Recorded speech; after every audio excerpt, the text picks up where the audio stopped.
Hey folks, this is Vagrant and welcome to what is going to be the final episode of our Ghost of Tsushima playthrough as we go to finally liberate the last 5 areas to the in the northern prefecture of Kamiyagata. So we're going to head over that way and start to clear out some bandits and start to clear out some Mongols. I was hesitant to do this video because it is cleanup duty more than anything else. You know, the story is, as far as I know, not really going to change at this point. Where are we going? Right? Yeah. But I kind of wanted to do this as a, this is a 40 episode series. This is one of the longest I've had on the channel with full hour long videos, I should say. I've spent 40 hours on this game, if not probably a little bit more in total, which is kind of nuts, actually. It's been a long time since I spent that long on a game. I think Mass Effect, and then before that, okay, I mean Monster Hunter, but before that, it'd been quite a long time indeed. So I kind of wanted to talk about the ending a little bit and kind of reflect on it all a little bit more, reflect on the game in general and stuff like that. So negatives first. I mentioned at the end of the last video that I felt the final fight was a little bit, I don't know, like it could have been a little bit more special. It didn't quite have the epic feeling I think it could have pulled off. I killed the Mongol leader, the Khan, in not even one-on-one combat. There's a lot of other dudes, as a bear, hanging around, and I could use my normal weapons. There wasn't even a full-on duel, which I think would have been a better way to end things. It felt a little bit odd. The more I've reflected on it, the worse I think the ending is, and also the better. So all the stuff with my uncle I thought was really, really good. I want to talk about that in more detail in a little bit. I was hoping I could get up there. I thought it'd be cool. Uh-oh. Uh-oh. Alright, I suppose I should focus for a second. What, set me on fire? Big old nerd.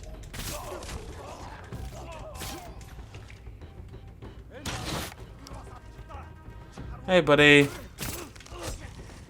I'm the white ghost now. Apparently if you... oh, Mongol artifact, nice.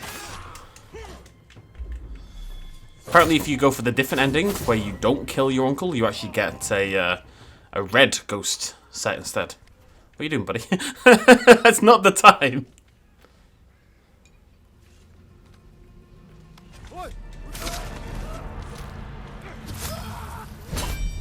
Oh! Oh! Oh! I didn't even realise that was the leader. Honestly.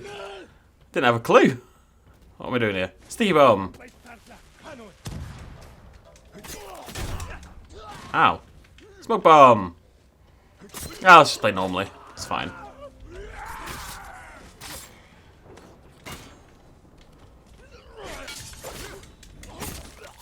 Lovely stuff. Lovely, lovely, lovely. Hey, horse. Come on, but you're cold, I'm afraid, buddy. I was hoping to do a mid-air bow and arrow attack. It was going to be very cool. Hello. You really took your time to realise what was going on there, didn't you? Oh, hey. Ah!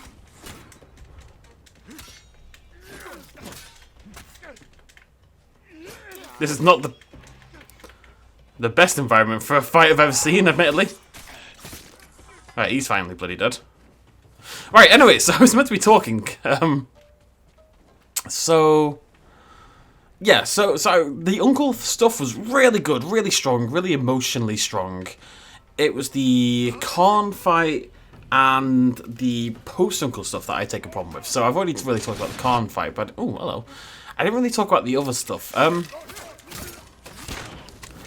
Look at that dodge, that was slick. For a lot of time, the game really builds up the relationship between you and Yuna, right?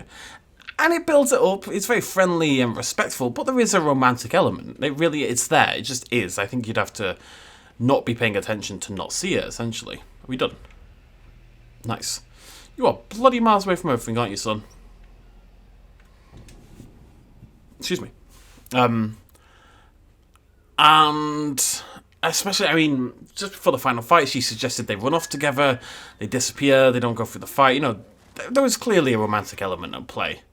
There really, really was. Now, I'm okay with that not being focused on. I would be okay with that not even having a happy ending, because that's not necessarily how the world works. My problem was how unaddressed it went, and the more I think about it, that entire scene with Yuna at the house was incredibly disappointing. So you wake up in your little shack, which, by the way, again, has a different name and location depending on the ending you pick with your uncle. We'll go into all that in a moment. But, you wake up in your little shack, you go outside, Yuna's there, and this is Yuna who you've just had this epic battle with. You know, you're definitely into each other, they've been hinting at this romantic relationship. All this kind of stuff, and you're talking about what we're going to do when the Mongols are gone. And then you talk to her, and it's just, well, they're still Mongols, let's go our separate ways and kill them. Bye, Yuna, see you whenever. And it's just, there's nothing to it, there's like 3 lines of dialogue. And it just bloody ends, and it's immensely disappointing. And again, I don't mind if it had a sad ending, or, you know, they realised they weren't meant to be together because they're so from different, you know, creeds of life, or whatever. And Yuna even talks about that a little bit, because she's just a thief, in her words. But it just completely goes unaddressed, and it felt very, very disappointing to me. It also felt a little bit like it was trying to set up for a sequel. But we'll have to see. I believe there is a sequel. It hasn't been announced, but Sucker Punch did start hiring for someone, for a narrative writer, one who specifically wanted to write about feudal Japan. So I think the chances of that not being a sequel, whoops, are pretty low. Come on, let's just get in there. Hey. Honestly, as long as you approach from the right angles, you don't need to sneak. You can just dart around to get your assassination kills. Oh, they got her watcher. How did you know I was here? Out of curiosity. I have to kill enemies without healing. I'm gonna go for the Hawatcha, for fairly obvious reasons.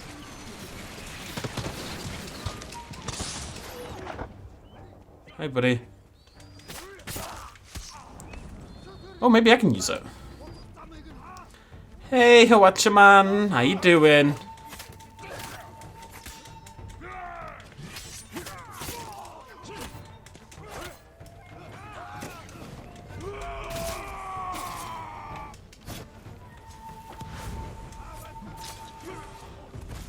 Oh, that wasn't even a kill. Crazy.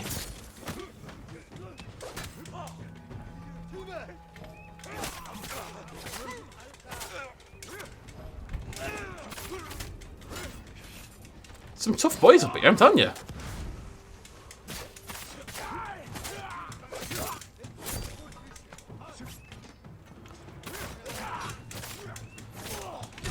Bloody hell. No! Ah!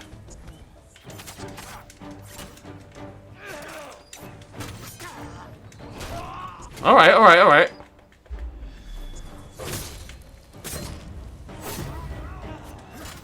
Just clear out the dregs a little bit, I think.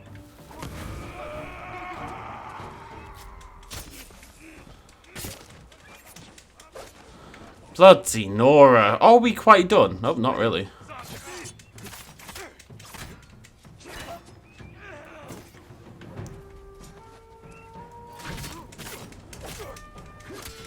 That guy's really a pain in the ass.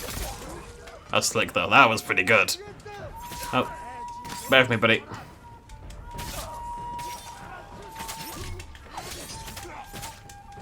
God damn it, my ghost mode, I was so close. Hey, there we go. Done. Done. Pachow! Next. Not sure how long this video is going to be. I'm in combat. Is it that bloody bird? Where's the bloody bird at? I hear it. I see it. I'm sure it doesn't count, right? Apparently it counts. Eagle.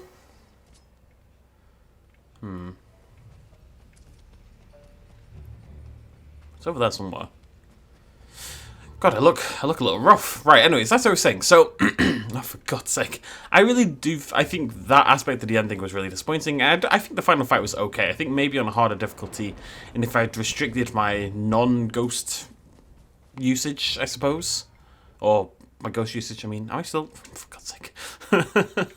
How am I in combat? There's nothing here. Everybody's dead. I know there's an eagle, but is that really combat? Come on now. So that was disappointing. Anyways, I felt that Yuna's story and my story, well, Yuna and Jin's story, was the foundational emotional element of the entire story. Between Jin and his uncle and Jin and Yuna, they were the two stories I was most emotionally invested in. Yuna even more than the uncle, honestly, because the uncle was a bit of a dick for the entire thing. For God's sake. I'm just going to run. Yeah, well, we'll start running in the right way. I think I can still hear the eagle. It's there! Get out. No. Come here. You're ruining my life. I can't kill you. Come here. Come here. Oh, there's more Mongols down there. Anyways, I'm on fire. But I don't want to rag on that too much. I don't think it was great, but it is what it is. You know, I really enjoyed the game. It doesn't have to be infallible. A lot of people are against that in some ways. A lot of people take criticism as a very negative thing. And a criticism really is just, you know, you criticize something in part because you want to see it do better and be better and to be what you think it can be. This is a mightily depressing little area we're about to run into. Wow, Jesus, they've torched this entire forest. Anyways. Jesus Christ. What a lovely area. However, I will say the stuff the uncle worked really, really well. And after I finished my playthrough, I went on and checked... Bloody hell, this is depressing. I went on and checked what other people had done. I was really curious whether people chose to spare the uncle or kill the uncle. And also, a little bit, what the developers regarded as the canon ending. Now, apparently they regard the canon ending actually as you sparing your uncle, which I found a little surprising because I think the good ending, inverted commas, is killing your uncle. So, the reason for that is, so a lot of Tsushima's story about you and your uncle, a little bit too much I would say, and to the detriment of your relationship with your uncle, is it's about honor, right? And the samurai code and obeying the samurai way of life, and that is ultimately what gets him killed, or at least in my playthrough got him killed. I feel it went overboard with that because it made the uncle a very unsympathetic figure because he would have rather had Tsushima burned down, essentially. He would have rather had all his people die than relent on his code, and at some point that just feels stupid. It just does. Even if it logically makes sense, it doesn't make him an interesting or sympathetic character, so I think he makes it easy to kill. But the problem with it is, so the way the game sees it is, killing him is the, basically, the honourable way of doing it, right? Oh wow, how did he block that? That was cheeky. That was very cheeky. Bear with me, folks.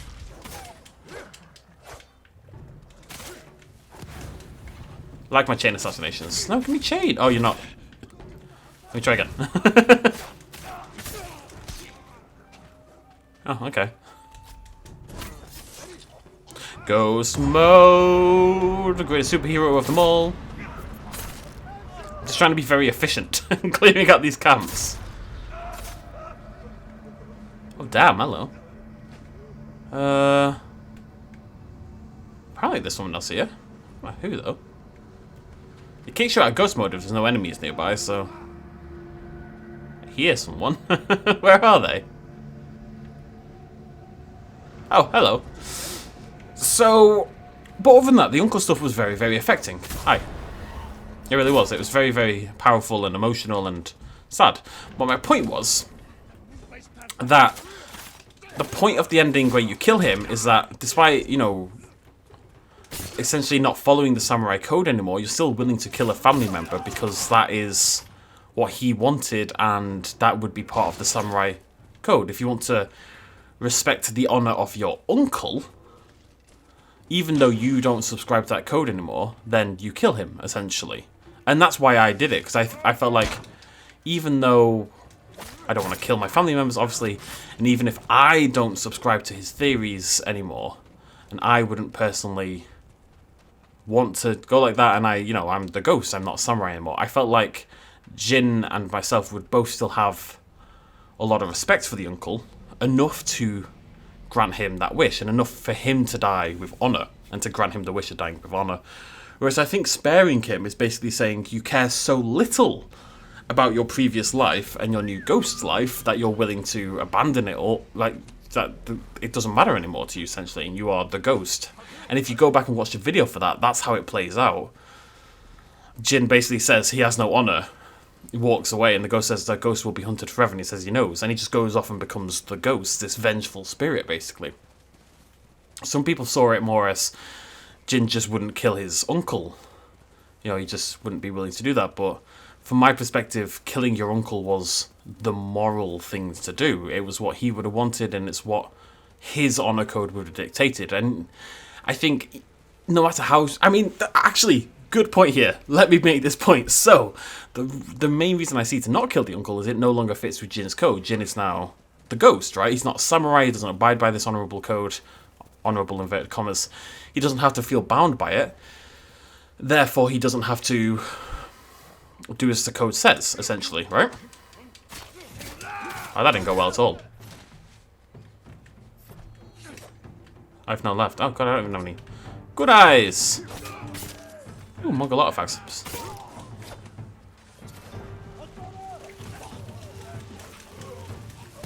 Oh, he died.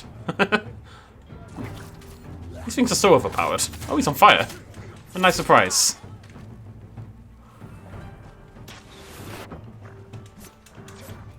Donkey, come here. I need you for my ghost mode. Thank you. So,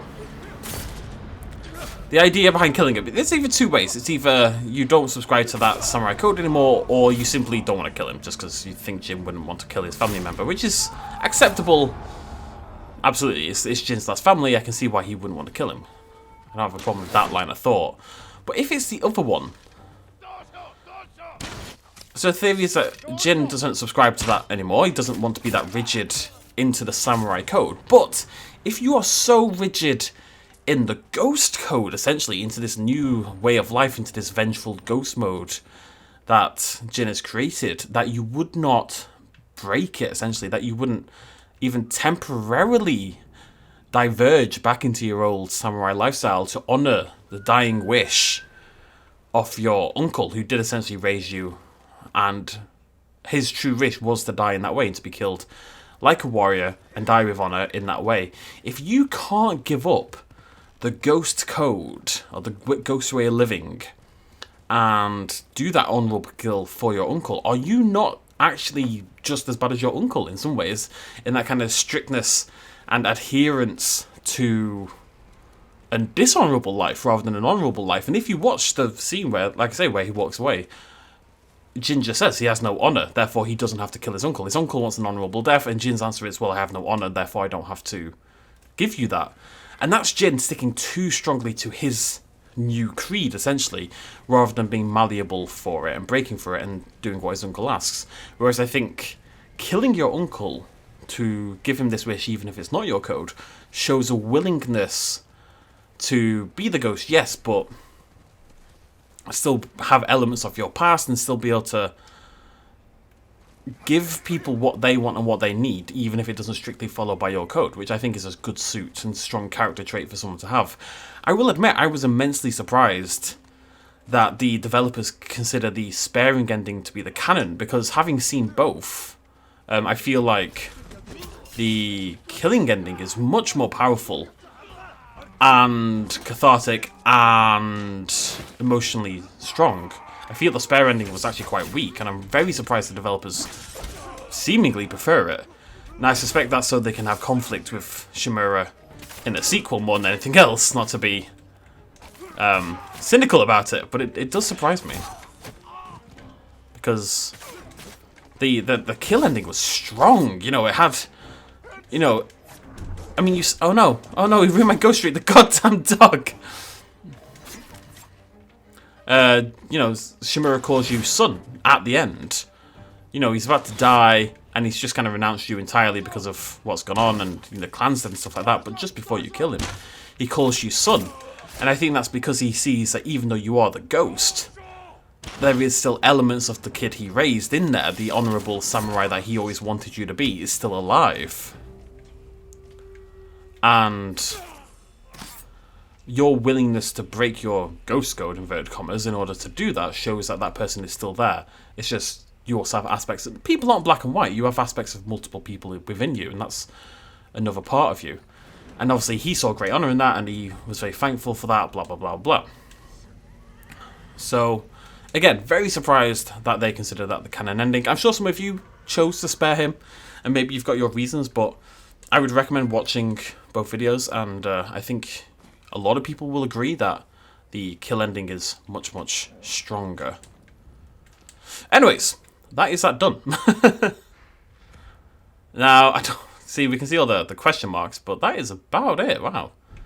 Liberated, liberated, liberated. Look at that. What I'm really curious about, we're going to go check it now. I want to see what the, oh, I need to charge this. What the achievements are. I've got 60%. I don't have the platinum. Platinum's just for doing everything, right? I've got 78. Oh, it's because of the new mode. Obtain all trophies, yeah. 13.6% of players got all trophies. That's quite a lot. Then again, there's 2.2% of people who just have not even got a weapon, not even done the start of the game. Right, so let's see what we're missing out of sheer curiosity. Complete all tales of Tsushima. How have I not done that? Okay, confused about that. I've not even done that. Jesus. Oh god, that's going to be really hard to do now. That's going to be very difficult to do. Rekindle the lighthouses. Yeah, that's fair enough. Yeah, that's fair enough. And then some hiddens at the bottom. Complete all hot springs. Yeah, there's a few like collect ones that I haven't done. I'm not really, like I said, I don't really care about trophies on the PS, so it's never really going to happen, but... Anyways, that's my perspective on the ending. I do think, like I said, it was really, really good. I just think the uncle stuff was stronger, and I wish there had been more stuff with Yuna. I think that could have been a lot more emotionally strong, rich, essentially. But we'll see what happens in the inevitable sequel. As for the game overall, I know some people think of this as like the best game ever. I think it's very good. I think the combat's great. I think graphically it's beautiful. I think the animation's fantastic. The sound design's great. Jin is a strong character. I highly recommend, if you've been watching this playthrough and you want to pick up the game, that you play through with Japanese language on, because I've heard the English when I went to check the videos, the endings, it was in English voice, and oh my god, it is so much worse. And I'm not really one of those guys, because I don't like watch anime or anything. I'm not one of those guys who'll tell you to, you know, never watch dubbed anime and stuff like that, which, you know, I know people do, and that's totally fine. But with this, oh my, the actor for Jim and Yuna, the only two I heard, I thought, oh, I was iffy on both of them. And that might be because I've come to associate certain voices with both of those characters. I'm sure that's part of it, and if you start with the others, maybe it's totally okay, but just play on Japanese with subtitles on. I don't see why you wouldn't. It's really, I think, how the game is meant to be experienced. What else? What else? Oh yeah, game in general. I mean, yeah, it's a good game. It really is a solid. It's an 8 out of 10 game. It genuinely is, and that's a really, you know, obviously that's a really good score. That's a Fox 10. They're Mongols. Yeah. Well, that's a fox. How's over there? 8 out of 10 game. Yeah, great combat, great world, great everything. The research put into the game is exceptional. The theming of this feudal Japan is consistent and super strong throughout the entire playthrough, and it really, you know, if it's really cool. I love how much there is to collect, not necessarily in terms of world stuff, because that, yeah, but in terms of masks and stuff like that, and colours and all of that stuff. If you want to look a certain way, you can look a certain way, you know. It's a lot of flexibility there. There's 50 masks in the game or something stupid, there must be. So that's really cool to see. Good fox. You can pet the fox, which, you know, bonus points. Who's a good fox? Who's a good fox? Usually I wouldn't wear the mask, but it did get put on automatically, so I figured I'd just stick with it, basically. I mean, look at it. The game is gorgeous. Another one over there. Just run over there. This will be the final thing we do, probably. I'm not going to keep collecting for a full hour. I'm just going to finish talking at some point. Am I going to out? Yeah. What was I saying? Downsides. The game is too easy on normal. I am, you know, decent at games. Not like top level, but I'm good. The game is super easy. Every item in the game makes the combat just ridiculous. You saw me as a kunai says, oh, there's an enemy that might hurt me once. Let's just chuck a kunai, you know. If you want to make the game harder, you can. That's not my point. But using just the default set of tools and abilities at your disposal are normal. You never really feel at risk of death. Even against the Khan, honestly, it never felt particularly dangerous. So I think the difficulty could have been tuned up. And I have dabbled in the higher difficulties once or twice, and it's still not any more difficult. Not really. You take more damage when you get hit, but you also deal more damage. That's kind of cute, actually. You also deal more damage on a hit as well, so it doesn't do much for the difficulty. I believe on New Game Plus, everyone does get scaled up, so maybe that fixes the problem, but I think the game could be a little bit harder in general. And that speaks to a slightly wider problem I have with Tsushima, and that is, I've played this game 100 times before, and that's really my main problem with it. There's just such a glut of open world. Right, can we do this here? Right, let's get this achievement right now. Oh no, we can't. I'm an idiot. I have to use the armor, don't I? Also have to not get hit.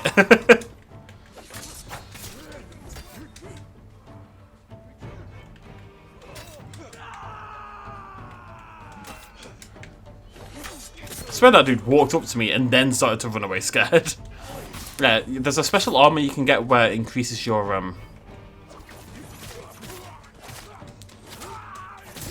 I mean, I use kunais there just out of laziness, really, or lack of patience. I just want to speed the whole thing up, you know? Yeah. What was I saying? Yeah, I'd rather play this than like an Assassin's Creed these days. Although the new Valhalla is meant to be pretty good. I haven't checked it out yet. Hello, Eagle. What you giving me, buddy? I have no idea. Maybe that's just a me problem that I'm kind of bored of open world games where there's a big old map and lots of stuff to do. I don't feel Tsushima did a lot beyond that to make it a special game. It's a really good game. It's just a really well-made example of its genre, but it doesn't do anything new. There isn't anything particularly unique here, I wouldn't say.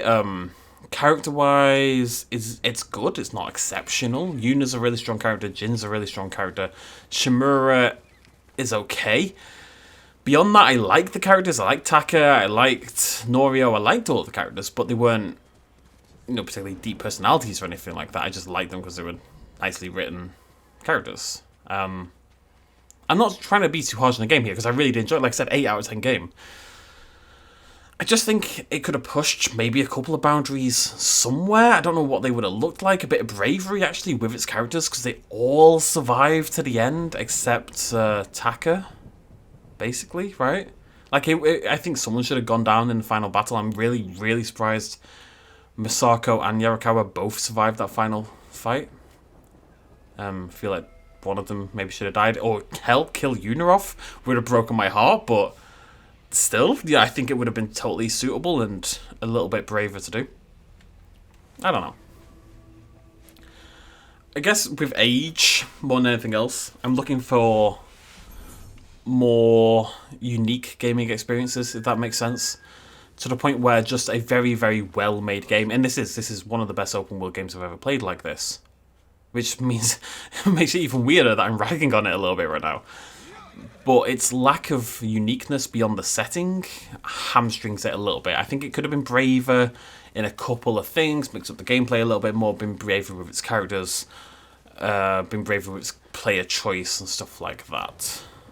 Not a big deal, but something I guess I notice more and more with time. But still, if you want to play an open world action RPG, you should play Tsushima. Really, it's as simple as that. You know, it's maybe the best the genre has to offer. in terms of just being a really good version of what it is. It's funny, I was going to play the Lord of the Rings Shadow War game after this, but now I'm thinking, well, I'm pretty sure I'll have the exact same reaction, so maybe we'll hold on to that one. Am I not in the right place? Where the hell am I going? Oh, it's another 400 meters away. Oh, right, let's try again.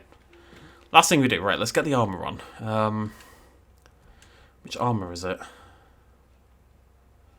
We'll find it. I cannot remember. Gasaku? No. This one? Yes, okay. So, increase the standoff streak by 2. Looking very cool. So, what is that streak? I have no idea. Let's do it. Let's try it out. There might not even be enough guys here to do it, but we'll see. I'm gonna focus. God, I've really got really bad at them. I haven't been doing standoffs for absolutely ages, so I guess I just got terrible at them. Oh, hey.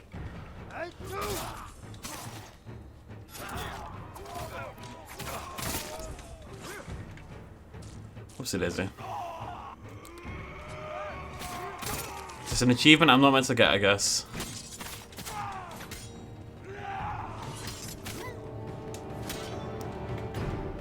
Speaking to the combat, it's things like I have not changed stance in absolutely 8 hours and hours and hours since I changed my stance from sword stance, because it just doesn't feel necessary. You've got so many tools that you just don't need to do it. I think even if you did straight up melee combat and nothing else, which I often did because I was bored, you still wouldn't need to do it. Anyways, I feel like I've been negative this video, and I definitely don't want to come across that way. I've really, really enjoyed the game. I would not have finished the game. I would not be here right now if I hadn't really, really enjoyed the game.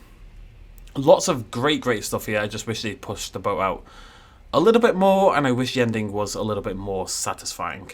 But that's about it, essentially. You know, beyond that, it's about as good as it gets, really. Can't believe I don't even have half of the Tsushima banners, though. Bloody hell.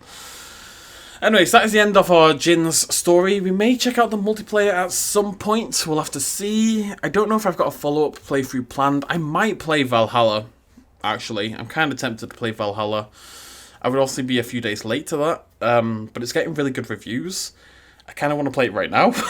So I might go grab Valhalla right this second, and we might play that. That's going to be our next big, chunky playthrough.